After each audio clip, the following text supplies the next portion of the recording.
আসসালামু আলাইকুম। আমি প্রফেসর ফারহানা দেওয়ান।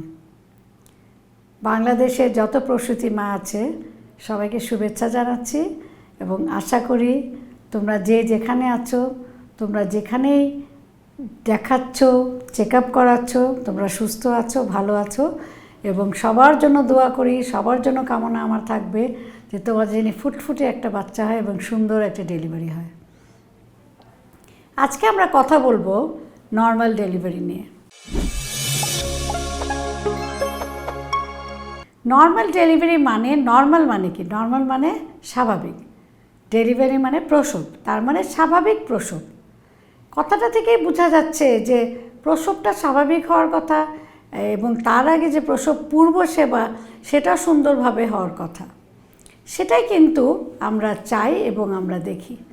তাহলে একটা প্রসব পূর্ব সেবা সুন্দরভাবে কিভাবে আমরা তোমাদের দিতে পারবো এবং মানে অ্যান্টিনেটাল চেক আপ যাকে বলে, এবং এটা নর্মাল ডেলিভারি আমরা কিভাবে করাতে পারি এটা নিয়ে আজকে একটু আলোচনা করব।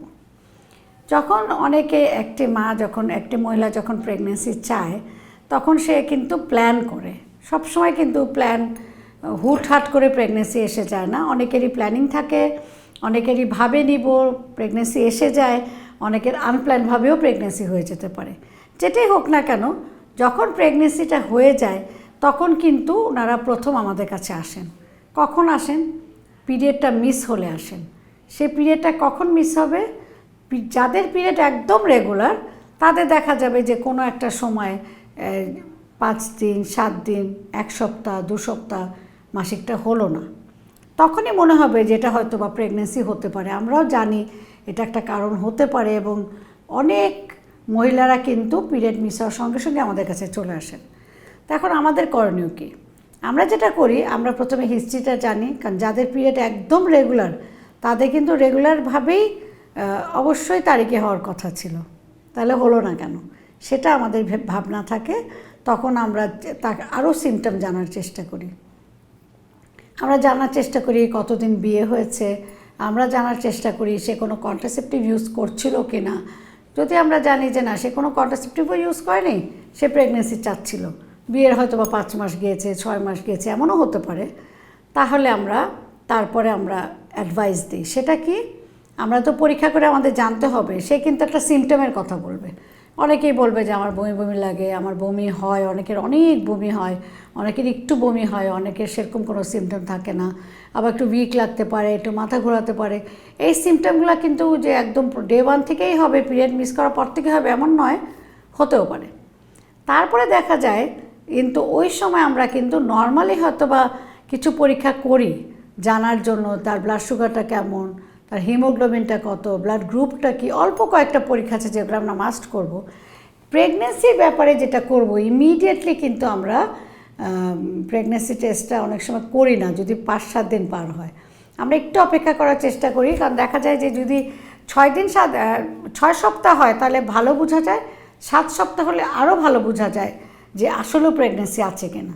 সেটা কীভাবে? সেটা আমরা আলট্রাসোনোগ্রাফির মাধ্যমেও বুঝতে পারি, অথবা ইউরিন একটা ব্লাডের পরীক্ষা আছে, কিন্তু ব্লাডের পরীক্ষাটা আমার কাছে মনে হয় যে করে কোনো লাভ খুব একটা নেই। আমার সোনোগ্রাফি করাই ভালো, তাই সেই হিসেবে, কারণ সোনোগ্রাফিতে আমরা সব কিছু বুঝতে পারবো প্রেগনেন্সি আছে কি না, একটা না দুটো, ইউটারাসে, তাছাড়া ইউটারাসে কোনো প্রবলেম আছে কি না। প্রেগনেন্সি সম্বন্ধে বোঝা যাবে আর্লি সোনোগ্রাফিতে যে এটা ভায়াবল কি না, সব কিছু বোঝা যাবে, কত উইকস, তার ডেটের সাথে মিলছে কি না, এগুলো সব কিছু দেখার পরে তাহলে আমরা আরও পরীক্ষা করব। যেমন আমি ব্লাডের কয়েকটা পরীক্ষা বলেছি, সেটা ছাড়া আমরা কিন্তু থাইরয়েডের পরীক্ষা করব, এটা যেন আমরা মনে রাখি। তারপরে সে আমাদের কাছে রেগুলার চেক আপে আসবে। আজকে যেহেতু আমরা ডেলিভারি নিয়ে কথা বলবো, আমি আর প্রসব পূর্ব সেবা নিয়ে এখন আর কিছু বলতে চাচ্ছি না। তো ডেলিভারি স্বাভাবিক হবে নাকি সিজারিয়ানের প্রয়োজন হতে পারে, এটা কিন্তু অনেকটা আমরা নির্ধারণ করতে পারি যত তার চেক আপ চলতে থাকে। কিভাবে? যদি কোনো প্রবলেম না হয়, তার প্রেশার ভালো থাকে, তার দেখা যায় যে কোনো অন্য প্রবলেম নেই, বা ডায়াবেটিস প্রত্যেক চেক আপে যখন আসে ওজন ঠিক মতো বাড়ছে, তার ব্লাড প্রেশারে কোনো প্রবলেম নাই, তার খাওয়ার রুচি ঠিক আছে, তার সিমটমে কোনো প্রবলেম নাই, সে বা যেটা বমির কথা বলছে, অনেকের অনেক বেশি বমি হয়, অনেকের এরকম হয় না, সে সব কিছু ভালো। বিশেষ করে প্রথম 3 মাস একটু খারাপ লাগে, তারপর থেকে সে ভালোই ফিল করে। তো বাচ্চার যেসব কারণে নর্মাল ডেলিভারির জন্য একটা মানে আমি বলবো পূর্ব শর্ত, সেটা হচ্ছে বাচ্চার গ্রোথটা ঠিক থাকতে হবে, বাচ্চার পজিশন ঠিক থাকতে হবে, মায়ের প্রেশার ভালো থাকতে হবে, মায়ের রক্তশূন্যতা বা রক্ত স্বল্পতা থাকতে পারবে না, আর তার অন্য কোনো ডায়াবেটিস, থাইরয়েড এগুলো যদি থাকে, ডায়াবেটিস আছে, থাইরয়েডের অসুখ আছে, তার মানে এই না যে নর্মাল হবে না, হতে পারে। ওগুলা যদি কন্ট্রোলে থাকে, আমরা কিন্তু ডায়াবেটিস থাকলে ডায়াবেটিসের চিকিৎসা করি, ওষুধ দেই, ইঞ্জেকশন দেই, ইনসুলিনও দেওয়া হয়, থাইরয়েডেরও তাই, থাইরয়েডের ওষুধ খেতে হবে। কী করতে হয়, এগুলো একটু চেকে রাখতে হয়। এখন ডেলিভারি ডেট কিন্তু আমাদের একটা থাকে, সেই ডেলিভারি ডেট এর কাছে আসলে আমরা প্ল্যান করি যে আমরা কি নর্মালের জন্য যেতে পারবো কি না। তো ডেলিভারি ডেটটা কেমন, এটা আমরা নিজেরাও হিসাব মানে তোমরা করতে পারো বা রোগীরা করতে পারে। সেটা হলো একটা গর্ভবতী মহিলা নিজের হিসাবও করতে পারে বা আমরা জানতে পারি তার যদি মাসিক খুব নিয়মিত হয়, তার শেষ মাসিক থেকে এইটা হবে 9 মাস 7 দিন। তার মানে কারো যদি জানুয়ারি মাসে 1 তারিখে শেষ মাসিকটা হয়েছিল, ফেব্রুয়ারি মাস থেকে কোনো মাসিক তার আসে নাই, ফেব্রুয়ারি মাসে 6, 7, 8, 9, 10 হয়ে গেলো, মাসিক আসলো না, তাহলে চিন্তা করতে হবে সে গর্ভবতী হয়ে গেছে কি না, তার কি প্রেগনেন্সি হয়ে গেল কি না, সেটা কীভাবে বুঝবে? তাহলে সে টেস্ট করে বুঝলো। এখন ডেলিভারি ডেটটা কিভাবে হিসাব করা হবে? ডেলিভারি ডেটটা হিসাব করতে হবে, জানুয়ারি থেকে 9 মাস হিসাব করব আমরা, February, March, April, May, June, July, August, September, October, ঠিক আছে? তার সাথে 7 দিন, তাহলে তার সাথে 7 দিন করলে 8ই অক্টোবর। তাহলে যার জানুয়ারি মাসে শেষ মাসিক হয়েছে, তার ডেলিভারি ডেট হবে সেই বছরেরই 8ই অক্টোবর। আমরা ধরি এই বছরই ধরি, তার মানে 8ই অক্টোবর 2025। 1 জানুয়ারি 2025 শেষ মাসিক ছিল, first day of the last period, সেটা হতে হবে মাসিকের প্রথম দিনের হিসাবটা। আর কিভাবে, আর হচ্ছে যারা মাসিকের ডেট বলতে পারে না, তাদের জন্য কিন্তু আমরা আলট্রাসোনোগ্রাফির সাহায্য নেই।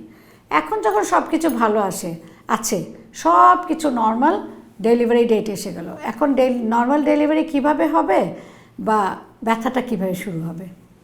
দেখা গিয়েছে যে ন্যাচারালি 9 মাস 5-7 দিন গেলেই কিন্তু পেইনটা উঠে যায়। তো এটা কি ডেলিভারি পেইন নাকি ফলস পেইন? আমরা কীভাবে বুঝবো? ফলস পেইন হলে দেখা যাবে যে ব্যথাটা এক জায়গায়, জাস্ট কোমরের পিছনে ব্যথা, কোনো দিকে যাচ্ছে না। আর এটা যদি ডেলিভারি পেইন হয়, তাহলে কিন্তু ব্যথাটা কোমর থেকে শুরু হয়ে, পিঠে থেকে শুরু হয়ে, কোমরের নিচে থেকে শুরু হয়ে সামনে এসে ঘুরে কুচকির দিক দিয়ে চলে আসবে, ব্যথাটা ওই দিকে আসবে। এবং ব্যথাটা কি হবে, যত সময় যাবে ব্যথাটা বাড়তে থাকবে, ব্যথাটার তীব্রতা বাড়তে থাকবে, আর দুটা ব্যথার মাঝখানের ইন্টারভেলটা কমতে থাকবে। তাহলে বুঝতে হবে যে তার পেইনটা চলছে, তার ব্যথা এটা লেবার পেইন। কিন্তু শুধু এরকম না, ব্যথা আস্তে আস্তে বাড়ছে, আস্তে আস্তে তার সাথে কিন্তু কিছু চেঞ্জ হবে। সে বলবে আমার একটু স্রাবের মতো যায়, আমার একটু পানি যায়, কারণ পানির কথা বলতে পারে, স্রাবের কথা বলতে পারে। স্রাব মানে তার মধ্যে একটু ব্লাড থাকতে পারে। তাহলে এই সিমটম থেকে বুঝতে হবে যে তার পেইন হচ্ছে। তো এই পেইন হলে সে কি করবে? সে কিন্তু আমাদের কাছে চলে আসবে।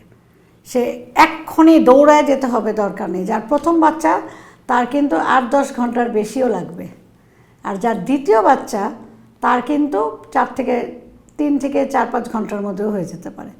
তাহলে এটা আমাদের বুঝতে হবে যে প্রথম প্রেগন্যান্সি যার, সে কিন্তু হাতে সময় পাবে, ব্যথা উঠলে দৌড়ায় হাসপাতালে যেতে হবে না।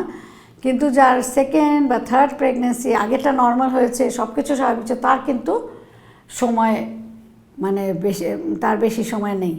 এর জন্য কিন্তু খেয়াল রাখতে হবে।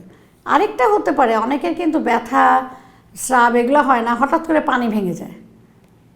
আপনারা অনেকে শুনে থাকবেন, তোমরা শুনে থাকতে পারো যে রোগীর কিন্তু পানি ভেঙে যায়। তাহলে কিন্তু পানি ভাঙলেও কিন্তু একটু পরে ব্যথা উঠবে। পানি ভাঙার 3-4 ঘন্টা, 7-8 ঘন্টা পরে পেইনটা উঠে যায়। এর জন্য পানি ভাঙলেও কিন্তু আমাদের কাছে আসতে হবে। এখন এখানে একটা ব্যাপার আছে যে আমি একটা কথা বলতে চাই, সেটা হলো যে নর্মাল ডেলিভারির জন্য আমরা ডাক্তাররা যতটা চেষ্টা করব, পেশেন্টকে ইকুয়ালি চেষ্টা করতে হবে। পেশেন্টকে নিজে একটা জোর থাকতে হবে মনের, হ্যাঁ আমি কিন্তু নর্মাল করাবই।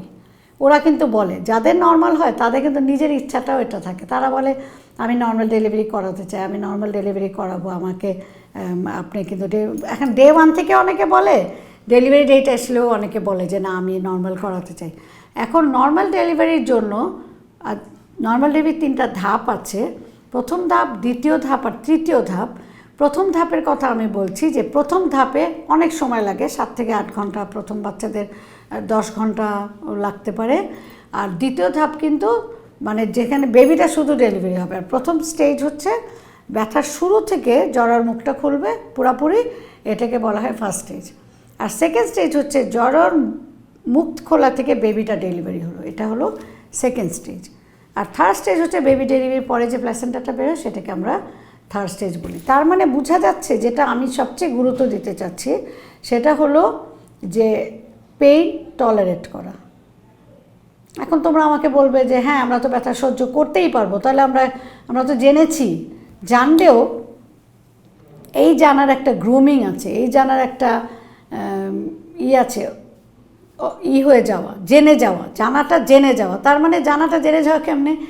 সে যখন আমাদের কাছে প্রেগনেন্সিতে আসে আমাদেরই বলতে হবে, এবং তাকেও জানতে হবে, সে যাদের ডেলিভারি হয়েছে তাদের সাথেও শুনতে পারে, আরেকজনের কাছেও শুনতে পারে, পিয়ার বলি আমরা, মানে একই আরেকটা মহিলারও ডেলিভারি হয়েছে সেও বলবে, অথবা তার নিজে যদি একবার হয় সে তো জানবেই যে কতক্ষণ ব্যথা ছিল, ব্যথাটা কিভাবে এসেছে, ব্যথাটা কিভাবে তীব্র হয়েছে।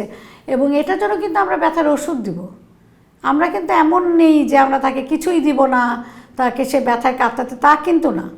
আর সবচেয়ে মজার কথা হচ্ছে ডেলিভারি পেইনের যে ব্যথা, ওষুধ খেলে কিন্তু ব্যথা মানে জ্বরের মুখ খোলা মানে থেমে যাবে না, লেবার প্রগ্রেস করবে। শুধু ব্যথার ওষুধটা ব্যথাটাকে মানে ব্যথাটা কমাবে, কিন্তু লেবার প্রগ্রেস কমাবে না।